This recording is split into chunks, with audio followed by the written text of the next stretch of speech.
variation. So see here, first stability factor, I am going to define it as S.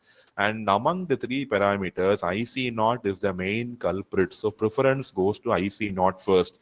So the stability factor S is defined as the rate of change of collector current IC with respect to the collector leakage current IC naught. So I am checking the variation of IC with respect to IC naught. So S is equal to DIC by DIC naught. When I am doing this variation check, I have to keep the other two things constant. That is the purpose of differentiation. In differentiation, only one variable can vary. Even though you have multiple variables, other two has to be considered as constants. You're able to understand, yes, when you find yes, it is DIC by DIC naught. See here, beta and IB are constant. I should not change or disturb the constancy of beta and IB. See, in the S dash, S double dash, you should not mug up. All these are related. So you should, when in the exam they ask define stability factor, you should understand stability factor is designed for variation of the three parameters with respect to IC. What are the three parameters? Beta, IB, and IC naught.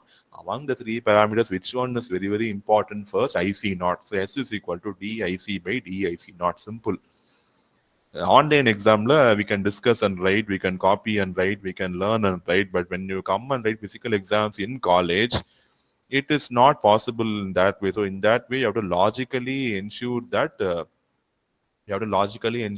you write the concepts, recollect the concepts, and write it in your exams. Okay, so this is S, and this is a general equation for the collector current IC is equal to beta IB plus IC E naught, that is beta IB plus 1 plus beta into IC naught, and I want DIC by DIC naught. I'm going to differentiate the equation for IC with respect to IC naught.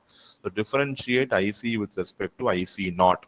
Okay, so see here, differentiation of IC with respect to differentiate the equation with respect to IC.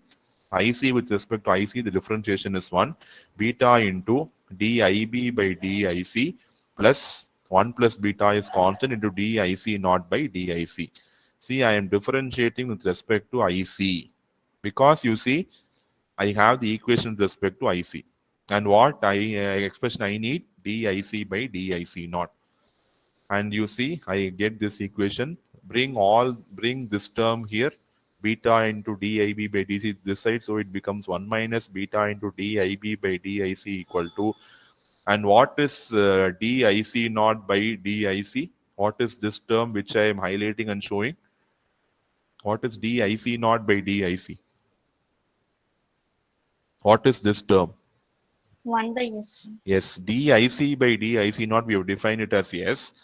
So the reciprocal of it should be 1 by S. So it is 1 plus beta by S. So from this, I can find the expression for S. So S is equal to 1 plus beta by 1 minus beta into DIB by DIC. So this is the expression for the stability factor. Yes. Okay. Any doubts? It's a very small derivation. So in the final, in any circuit, if you want to find yes, what should I do? You have to find what is DIB by DC for that circuit. Substitute that here. You will get the answer for the stability factor, capital S. So the first stability factor what you studied is S, and it is a variation of IC with respect to IC naught. IC naught is going to be the collector to base reverse leakage current, which is flowing because the collector base junction is reverse biased. Okay. Yes. So you said we'll keep beta and IB as constant, right? Yes. Then won't DIB by DIC be 0 when that one thing becomes 0? Beta IB. If we're differentiating with respect to IC and you keep beta and IB as constant, shouldn't you put 0 over there? It is constant with respect to what? With respect to IC naught, I'm taking these two quantities. It is not constant with respect to IC, right? See, the three variables are constant with respect to each other only. So here the variable is IC naught. So beta and IB are constant with respect to IC naught and not with respect to IC. Okay. Okay, sir. You got it? Yes, sir. Okay. Okay.